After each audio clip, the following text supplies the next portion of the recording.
ఇక్కడనే కట్టుకుంటాం కదా. ఇప్పుడు మీకు 5 ఏళ్ల పాలన కోసమేమో మీకేమో లైఫ్ కావాలి, మరి మేము 60 ఏళ్ల సంది 70 ఏళ్ల సంది ఉన్న వాళ్ళకి మరి మాకు లైఫ్ గురించి మేము ఆలోచించుకునే హక్కు లేదా మాకు? డబుల్ బెడ్రూమ్ ఇస్తా అంటున్నా మరి. మాకు డబల్ బెడ్రూమ్ వద్దు, మాకు ఇక్కడ ఇల్లు కట్టియాలి. మేము డబల్ బెడ్రూమ్ ఎందుకు పోతాం? మేము ఇక్కడ 60-70 ఏళ్ళ సంది మేము ఇక్కడనే ఉంటున్నాము, ఇక్కడనే కష్టపడి ఇల్లు కట్టుకున్నాము, ఈఎంఐలు కట్టాలి. మా ఇల్లు మా ల్యాండ్ తీసి మాకు వేరే దగ్గర ఇస్తామంటే మేము ఎట్లా ఒప్పుకుంటాం? ఇప్పుడు హైడ్రా విషయంలో ఇల్లు మొత్తం కూల్చింది నైట్ వరకు, ఇక్కడ వచ్చి కూడా నైట్ వచ్చి కూలగొట్టే పరిస్థితి ఉంది. ఇప్పుడు కూల్ చేస్తామంటే మేము దాని అడ్డం కూర్చుంటాం.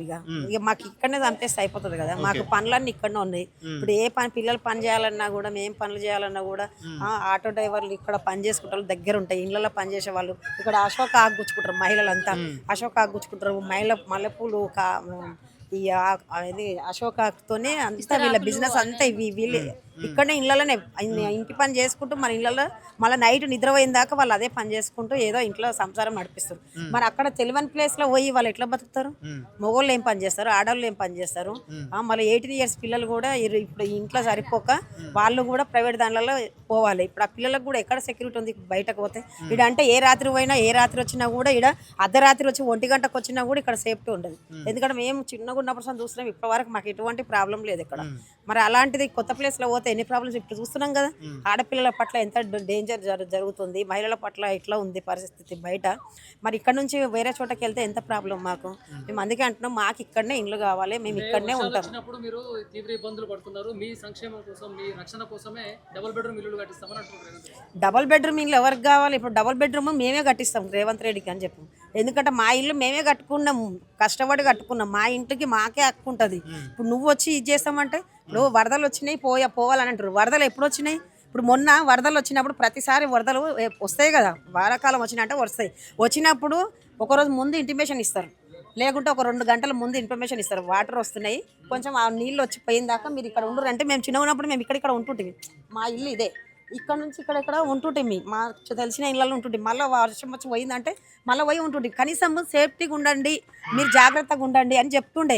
ఈ ప్రభుత్వం వచ్చినాక చెప్పడం కూడా లేదు, అసలు ఎవ్వరు ఇంటిమేషన్ ఇవ్వలేదు. తెల్లని దాకా బిక్కుమంటూ ప్రెగ్నెన్సీ ఉన్న లేడీస్ కూడా 2nd floor లో కూర్చున్నారు. ఇల్లు అన్ని చూస్తుంటే అన్ని చిన్నగా ఉన్నాయి, మరి డబుల్ బెడ్రూమ్ ఇల్లు బాగుంటుంది కదా, దాంట్లోకి షిఫ్ట్ అవ్వచ్చు కదా అనేది కూడా కొంతమంది అంటున్నారు. ఇప్పుడు ఒక్క ఫ్యామిలీలు ఇక్కడ కింద ఉన్నారు కాబట్టి 50 గజాలు ఉన్నా 30 గజాలు ఉన్నా అందులోనే 2 ఫ్యామిలీలు 3 ఫ్యామిలీలు అడ్జస్ట్ చేసుకుంటూ ఉన్నారు. మరి అక్కడ పోతే ఎట్లా ఉంటారు? అక్కడ ఉండలేరు. ఇక్కడ అంటే ఒకరికొకరు అడ్జస్ట్ చేసుకుంటారు. ఇప్పుడు ఇట్లా చిన్న ఇండ్లు ఉన్నా కూడా వాళ్ళు 3 టైంలు తిండి తింటున్నారు, వాళ్ళు సేఫ్టీగా ఉంటున్నారు, అన్ని విధాలుగా ఇక్కడ బాగున్నాయి. మరి అక్కడ డబుల్ బెడ్రూమ్ పోతే ఇంకా ఫుడ్ అసలే దొరకదు. ఇప్పుడు ఉన్న వాళ్ళకి దొరకలేవు. మేము అక్కడ పోతున్నాం ఆల్రెడీ, అసలు నీళ్లు లేవు వాళ్ళకి, సరిగ్గా టైంకు నీళ్లు లేవు, పని లేదు, మహిళలకు పనులు లేవు, వాళ్ళకి అసలు తిండికి ఇబ్బంది అవుతుంది. పని లేనప్పుడు ఏం చేస్తావు? ఏ ఇల్లు తీసుకొని ఏం చేస్తావు? అధికారులు వచ్చినప్పుడు భయపడుతున్నారా? ఎప్పుడైనా వస్తున్నారా అధికారులు? ఇప్పుడున్న పరిస్థితి ఏం చెప్తున్నారు అంటే, ప్రభుత్వాలైనా కూడా ఎమ్మెల్యేలు ఎంపీల మనుషులు వీళ్ళందరూ కూడా జనాలను భయపెట్టిస్తారు. మీరు మాట్లాడొద్దు, మీరు మాట్లాడితే మీ మీద కేసులు అవుతాయి. కేసులు అయితే అంటే మళ్ళీ అక్కడ పోయి ఆ నరకం కంటే మరి జైల్లో ఉన్నా కూడా 2 టైంలు 3 టైంలు తిండి వస్తుంది కదా. మరి అట్లనే ఉంటామంటున్నాం మేము. అట్లా ఉన్నా కూడా సేఫ్టీ ఉంది కదా, అక్కడ కూడా ఒక గూడులాగా ఉంటుంది కదా జైలు అయినా కూడా. మరి ఇంతకంటే ఇంకా ఈ ఘోరం కంటే అదే మంచిగా ఉంది అనిపిస్తుంది. జనాలంతా మొన్న ఎవ్వరు చెప్పాలి మాకు? ఇప్పుడు మా పరిస్థితి మాకు మీరు ఎట్లా చెప్తారు? మాకు తెలియదా? ఏ పార్టీలు ఇప్పుడు మేము చిన్నగా ఉన్నప్పుడు సంధి తీస్తామని చెప్తున్నారు, కానీ ఇప్పుడు కొత్తగా కాదు ఇది. ఏ ప్రభుత్వం వచ్చినా కట్టిస్తాం అంటారు. మేమేమంటాం? ఇప్పుడు మూసి పక్కన ఉన్న ఫ్యామిలీలకు ఎక్కడ ప్రాబ్లం లేదు. మూసి ఇప్పుడు వాటర్ వచ్చినప్పుడు అటు ఇటు అది లోతుగా తీసి అటు ఇటు వాళ్ళు కట్టురు అని చెప్పినాం ఇన్నేళ్ళ దాకా. సరే కడతాం అని 13 కోట్ల డబ్బు వచ్చింది, అటు ఇటు వాళ్ళలాగా కొంచెం లేపిరు, అది మళ్ళీ నీళ్ళలో కొట్టుకుపోయింది. సగం తిన్నారు, సగం చేపించారు. మళ్ళీ తర్వాత మళ్ళీ దాని మీద బడ్జెట్ శాంక్షన్ రావాలి, గొయ్యలు తినాలి, బడ్జెట్ శాంక్షన్ కావాలి, తినాలి. వాళ్ళు ఏంటంటే వాళ్ళ కోసమే ఈ ప్రాజెక్టులను తెచ్చేది, ప్రజలకు అనుకూలంగా ఏది చేయరు. ఇప్పుడు గత ప్రభుత్వాలు అన్ని కూడా అట్లనే చేసిన, ఈ ప్రభుత్వం కూడా ఏం చేస్తుందంటే, ఇప్పుడు ఈయన రియల్ ఎస్టేట్ దందా చేస్తాడు, ఈ బస్తీలన్నీ తీసేస్తాడు, రియల్ ఎస్టేట్ చేస్తాడు ఆయన.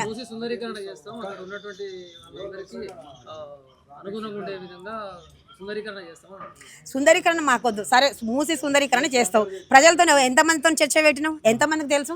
ఇప్పుడు ఇక్కడ ఎవ్వరికి తెలియదు ఈ ప్రాజెక్ట్ అంటే ఏంది. ఇది చిన్నప్పటి నుంచి ఇల్లు తీసేస్తాం అంటారు, కానీ అట్లనే చెప్తుంటారు. అసలు కరెక్ట్గా ఇన్ఫర్మేషన్ లేదు ప్రజలకు తెలుసా. ప్రజలకు ఇన్ఫర్మేషన్ లేనప్పుడు అసలు నువ్వు ఎందుకు ఈ పరిపాలన చేసి ఎందుకు. గత ప్రభుత్వం వాళ్ళన్నా కనీసము ఒక బస్తీ పోతుందంటే ఆ బస్తీలో వచ్చి ఆ కమిటీ మెంబర్స్ కన్నా చెప్తుండే ఇగో బస్తీలు గీనొచ్చి ఇంత పోతున్నాయి, ఇగో ఇది పరిస్థితి, దీంట్లో మీరు జాగ్రత్తగా ఉండండి, పోతాము లేకుంటే పోము. వాళ్ళే అగ్రి అయితే పంపించేసారు కొన్ని బస్తీలకు. మరి అట్లనే మరి బస్తీ ప్రజలను కూర్చోబెట్టి అడగండి మీరు కూడా. ఎన్ని నెలల నుంచి ఇబ్బంది పడుతున్నారు ఇప్పుడు మీరు ఇట్లా? ఇప్పుడు 2 సంవత్సరాల నుంచి టెన్షన్ ఉంది. ఓకే. ఇప్పుడు ఇక 6 నెలల సంది అయితే ఇంకెక్కువ. ఎప్పుడు పోతావు, ఎప్పుడు హార్ట్ అటాక్లు వస్తున్నాయి, బీపీలు వస్తున్నాయి, షుగర్లు వస్తున్నాయి. సూటికి ఏం చెప్తున్నా, మా ఇండ్లు మాకే కావాలి, మా ఇండ్లను తీసి ఎక్కడ పెట్టొద్దు, మాకు ఆ మూసీ ప్రాజెక్టు గురించి వివరించండి. అసలు ఏం చేస్తారు, ఎక్కడి నుంచి ఎంత పోతుంది, అసలు ఆ ప్రాజెక్టు గురించి ఏంటి, ఆ ప్రాజెక్టు వల్ల ప్రజలకు ఎంత నష్టం ఎంత లాభం అన్నది కూడా ప్రజలకు కూడా అర్థం కావాలి కదా. ఏడబెట్టలేదు. ఏదో తాజ్ మహల్ లో ఓటర్లకి జనాలకు ఏం తెలుస్తుంది, జనాలకు ఎవరికి తెలుస్తుంది, ఎవరితో మాట్లాడాలి వాళ్ళే మాట్లాడుకుంటా మాకేం తెలుస్తుంది. మా ప్రజలతో చర్చ పెట్టాలి, ప్రజలతో చర్చ పెట్టాలి కదా. ప్రజలతో మాట్లాడినప్పుడు ఎట్లా తెలుస్తుంది. ఇప్పుడు ఎక్కడ ఎవరిని మీరు అడగండి తెలియనే తెలియదు అంటారు వాళ్ళు. ఇప్పుడు రేపు ఇల్లుకు బుల్డోజర్ పెట్టిన దాకా కూడా జనాలకు తెలియదు పాపం. రేపు ఏంది పరిస్థితి, రోడ్డు మీద వేస్తే ఇదేనాగా మొన్న ఖమ్మంలో వేసినట్టుగా అట్లనే ఏనిక చూస్తున్నది. కానీ ప్రజలకు అసలు ప్రజలతో కూర్చొని చర్చించాలని చెప్తున్నాం. మా ముఖ్య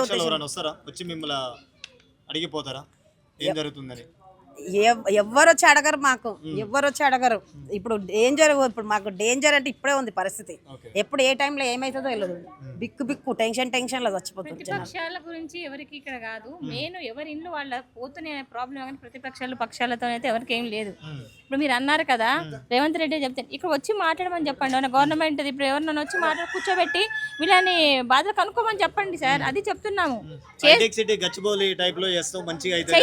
చేయండి వీళ్ళ కాడికి వచ్చి మాట్లాడి ఎవరెవరికి ఇప్పుడు అగ్రి అవుతున్నారు, ఎవరెవరికి అగ్రి కాదు, వాళ్ళకి ఏమున్నాయో మాట్లాడండి సార్. మాట్లాడవచ్చు, కూర్చొని మాట్లాడమని చెప్తున్నాం మేము. చేసుకోండి, సుందరీకరణ అందరికి మంచిదే కదా. కాకపోతే వాళ్ళ దగ్గరకు వచ్చి వాళ్ళ నిర్ణయాలు కూడా తీసుకుంటే బాగుంటదని అందరూ. ఎవరు అయితే రాలేదు. ఫస్ట్ ఆధార్ కార్డు తీసుకోవడానికి వచ్చారు, మాకు ఇన్ఫర్మేషన్ వచ్చి మేము సంఘాల నుంచి వచ్చాము, మేము KHPS TJS నుంచి వచ్చాము, KHPS నుంచి వచ్చాము. ఇది మేము చేసింది ఏంటంటే వాళ్ళు వచ్చి మా దగ్గరకు వచ్చి ఇలా జరుగుతుందంటే ఇలా మాట్లాడుతున్నాం అంతవరకు. ఇలాంటి మరిన్ని వీడియోల కోసం మా యూట్యూబ్ ఛానల్ ను లైక్ చేసి సబ్స్క్రైబ్ చేసుకోండి.